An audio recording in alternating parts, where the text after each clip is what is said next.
as educators need to work out ways how they can stay focused or how they can still learn in their own way. Anything that we are doing in terms of learning, our pedagogy has to be designed in the way that they teach. You don't have to teach them, they learn by themselves. We always try to choose people who are having that vision of nurturing early childhood. Body language and our actions tell the child that these actions mean this, and this is the vocabulary that we have to use.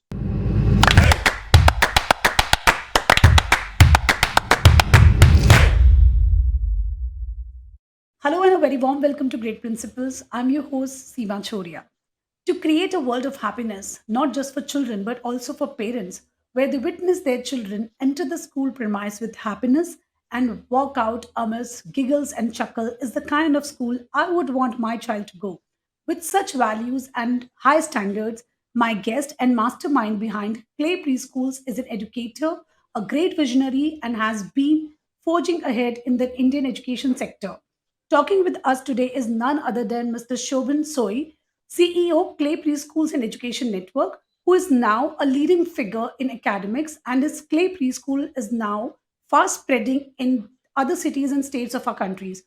So, welcome to Great Principles, sir. We are very looking forward to know more about you and early childhood education. Thank you so much, Seema.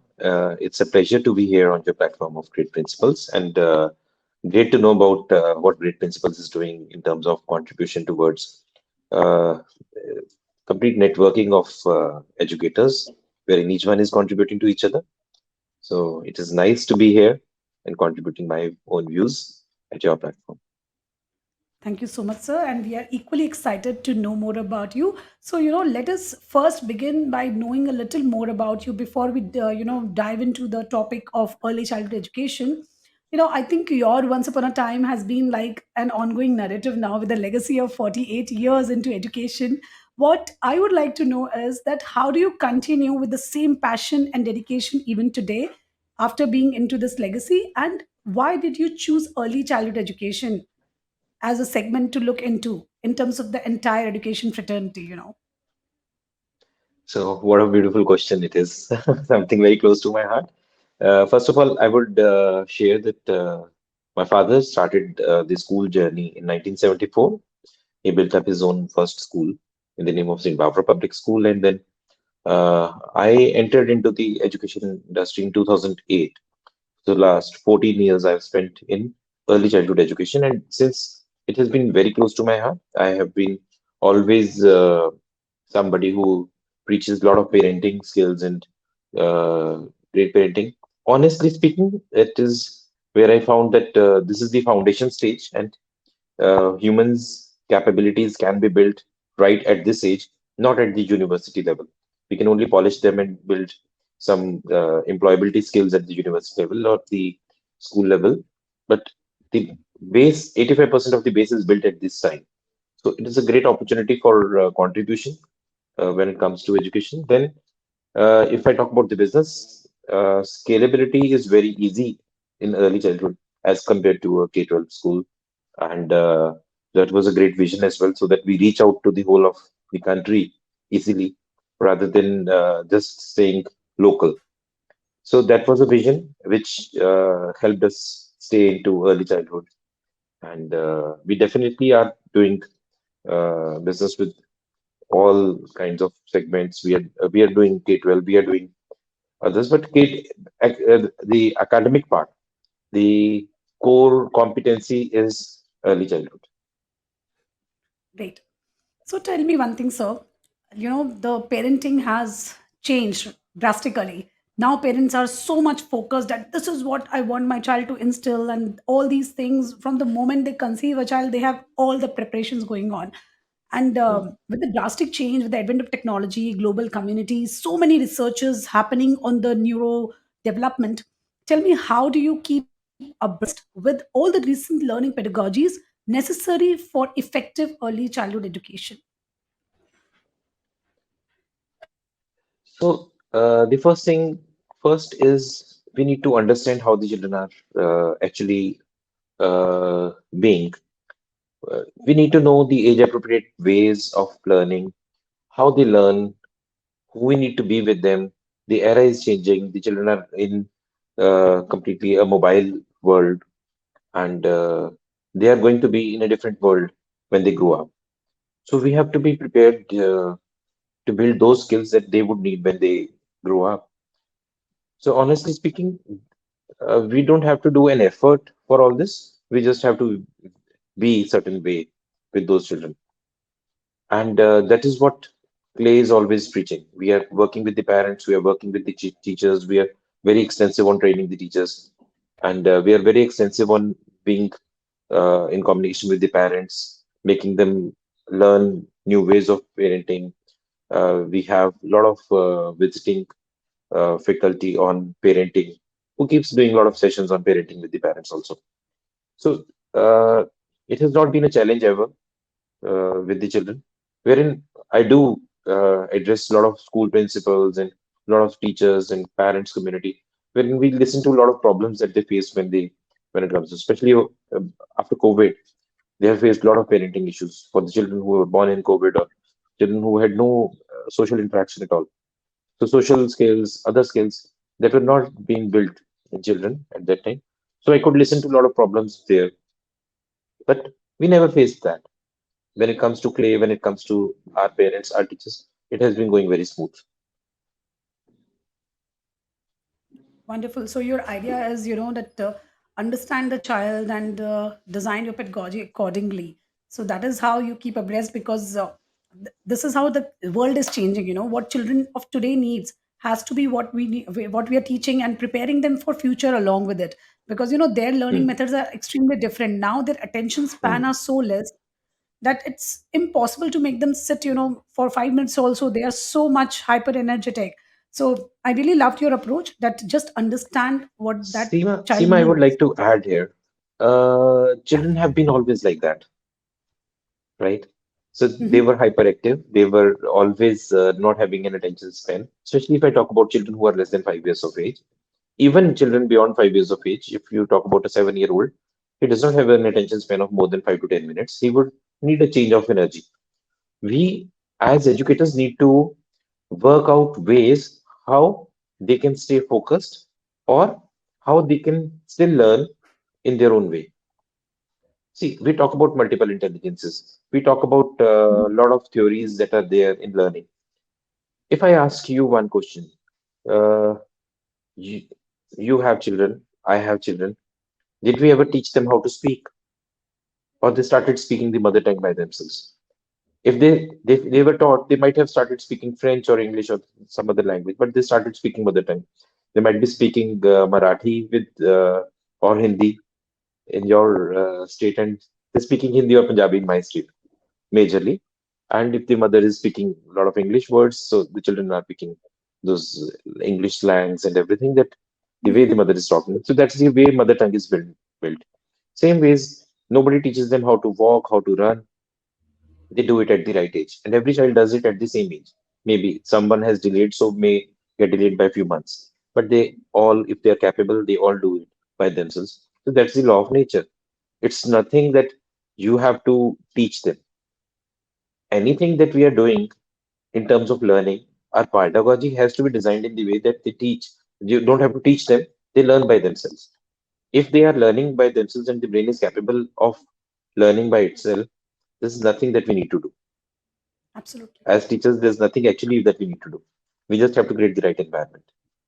That's so true. Once you have made the child to learn on their own, and once they develop this, learning approach towards everything, then we all have won, because we don't know how things will change in future. But when we have prepared the child to learn on their own, then there is nothing that else is to be done, because they will survive through whatever they do. So this is the skill that we all need to have, the learning approach, always ready to learn and open to learn. So great way of thoughts, and I really like the way you presented here, sir.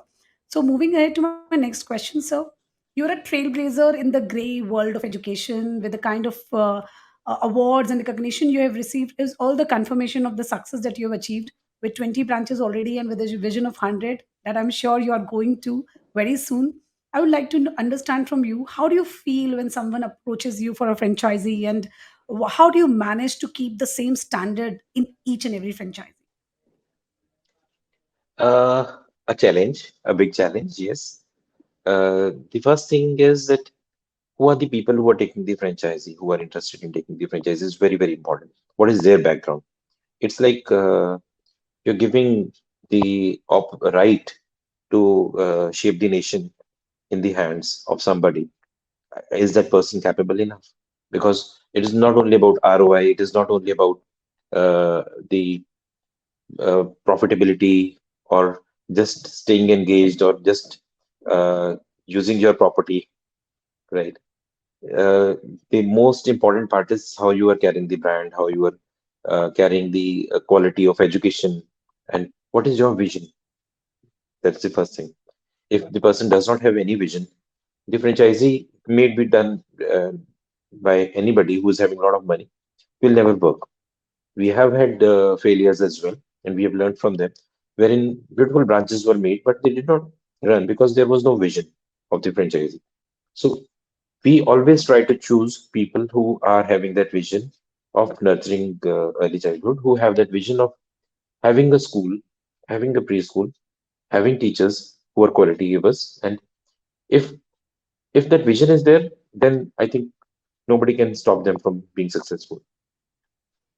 Absolutely. So the right kind of people are that is what we need to run a preschool successfully, because when you don't have that passion and when you don't take the ownership of the brand, then you cannot survive. And I think for any business to survive, the people involved need to take the ownership of it. Once you start Hmm. taking that this is my own baby, then it has to succeed. There is no other question about it.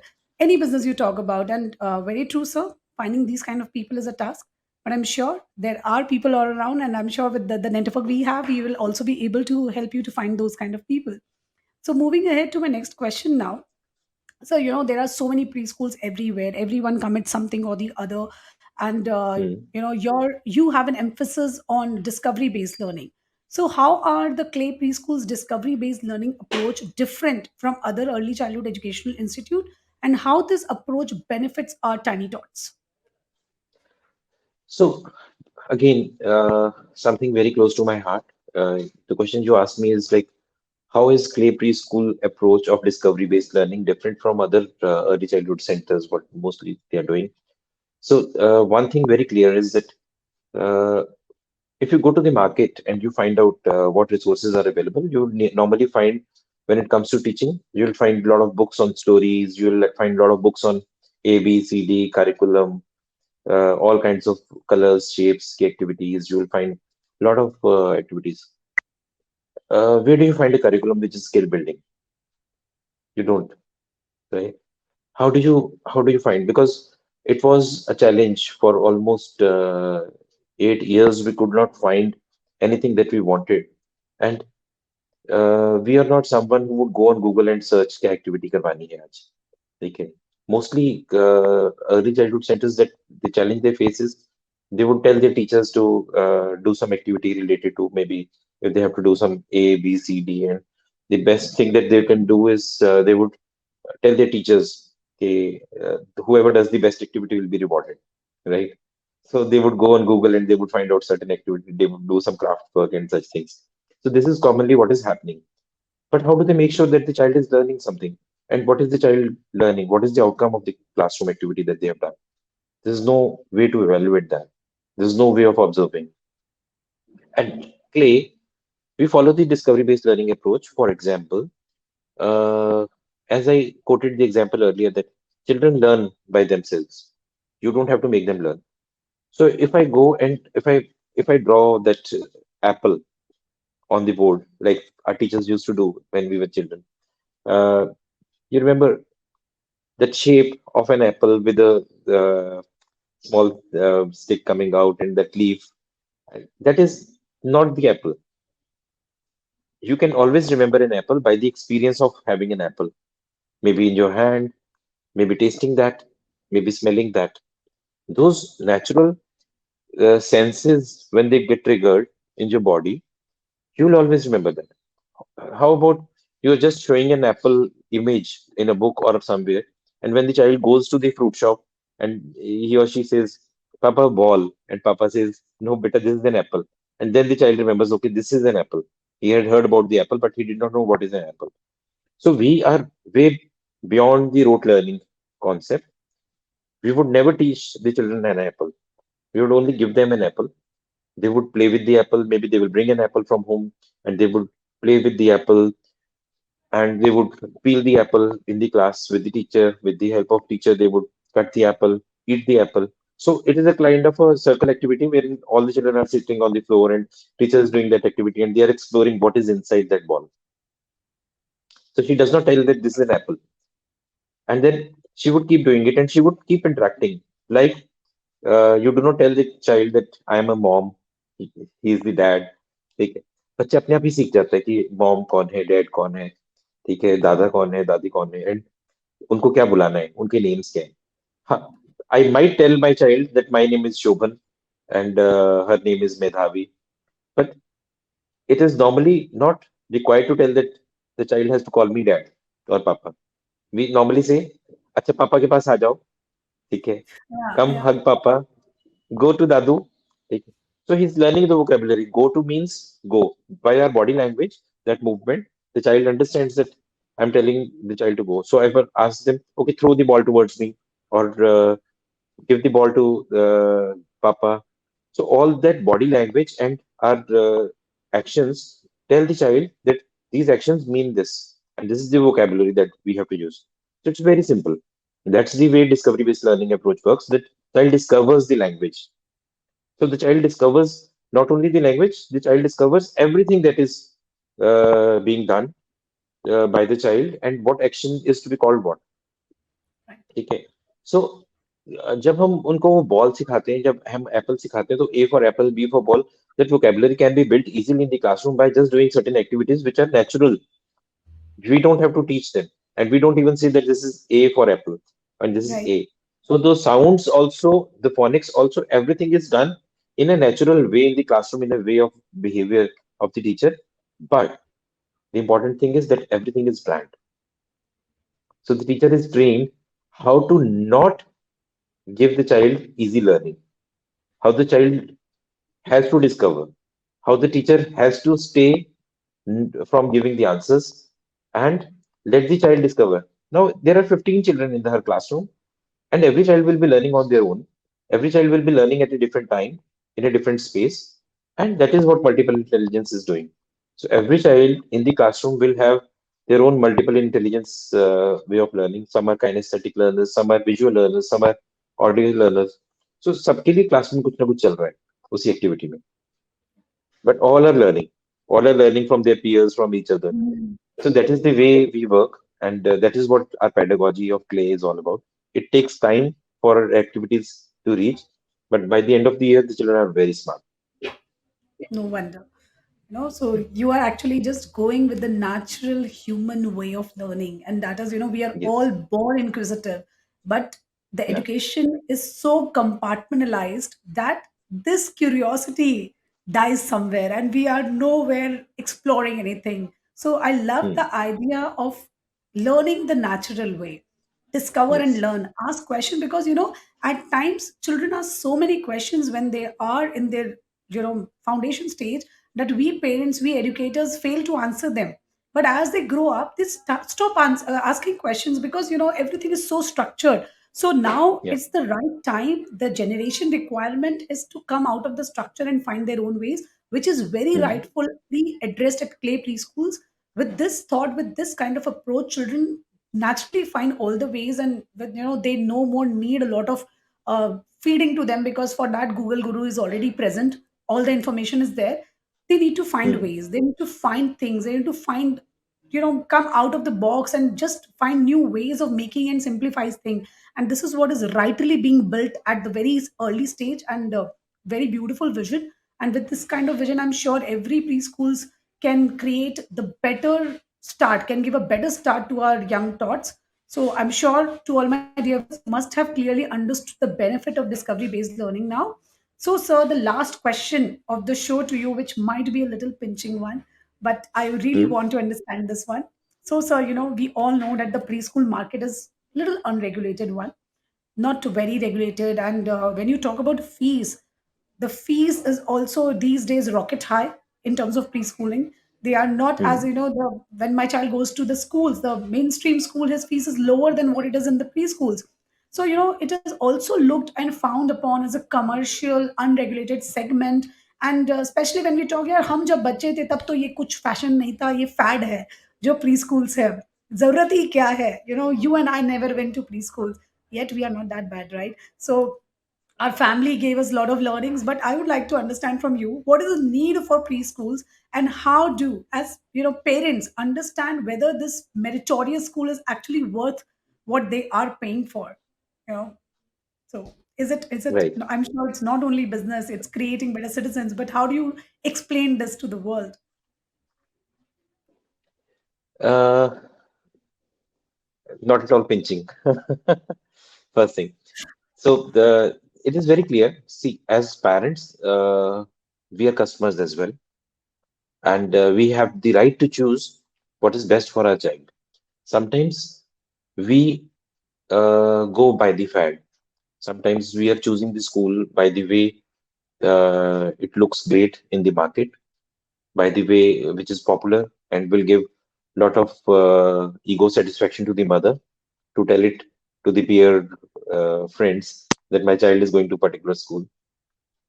We never judge by understanding what my child is going to be in those 3 hours or 4 hours in the classroom, and what is my child going to learn. And we normally choose. ऐसा नहीं होता है कि some school becomes popular by not giving education. They are giving quality education, but at the same time, we need to be clear what do we want as parents. So first thing is that we should be clear. We should be visiting certain schools. We should know their pedagogy. We should know whether they're just saying it for the sake of saying, or they're actually practicing what they are talking about. Second, very important thing is that when you are choosing a preschool, if they're saying that the fee is high, why is the fee high? It is necessarily not कि हर school की fees high होगी. If they are doing something and they are charging high, and what they are doing is going to benefit you, you can choose to pay that. Very simple example, if I say a formal school would have maybe 25 to 30 kids in a classroom, whereas a preschool would not have more than 10 to 15 kids in a classroom with two teachers and a helper.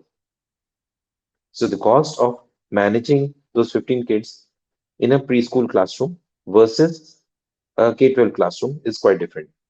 K-12 classrooms range from 30 kids to 60 kids as well at some places.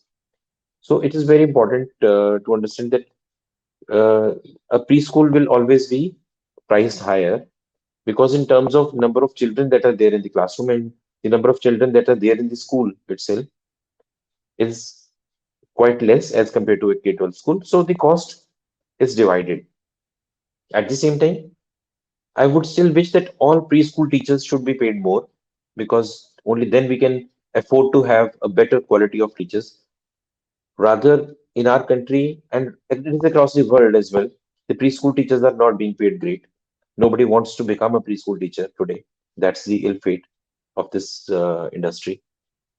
Nobody wants their children, their daughters, to join a preschool as a teacher. Most of the teachers who are joining the industry are coming from the background of not a vision, but a background of कि मुझे कुछ देर के लिए busy रहना है, have some pocket money. So when we have that kind of a vision, then there's a problem. But if the preschools are paying great salaries and they're able to afford good teachers, there will never be a problem. People will have that vision of joining a preschool. This is a soft industry, but at the same time, it is a place wherein you are building the human capability and which is going to lead the nation. If you're building great leaders, you have to start right from the early years. You have to build resilience. You have to build all those skills of learning. You have to build all those social skills right at the younger age, so that when they go to the formal school, they are able to participate fully. They are prepared to be in that huge crowd and excel and perform.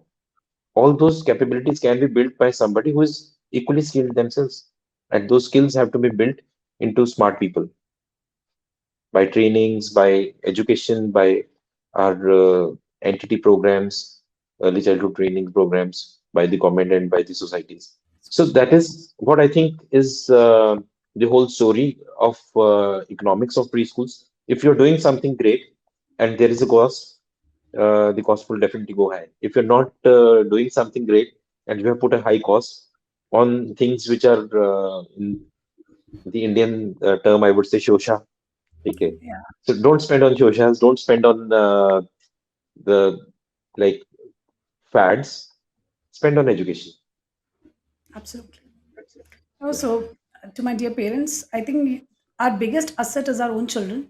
And when we invest on them, we invest, not only on that kind of a school that we are sending them, we invest on our children because that is where the future is going to decide.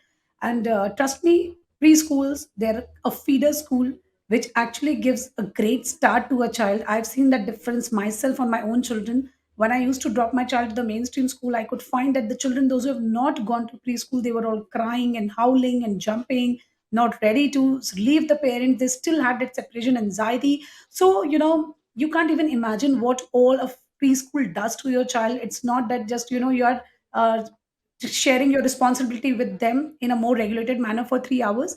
You're actually giving them a well planned, structured start, which, triggers their mind to think more. So, as Sir also said, invest in education. And I'm sure that is what we all must do. So, thank you so much, Sir.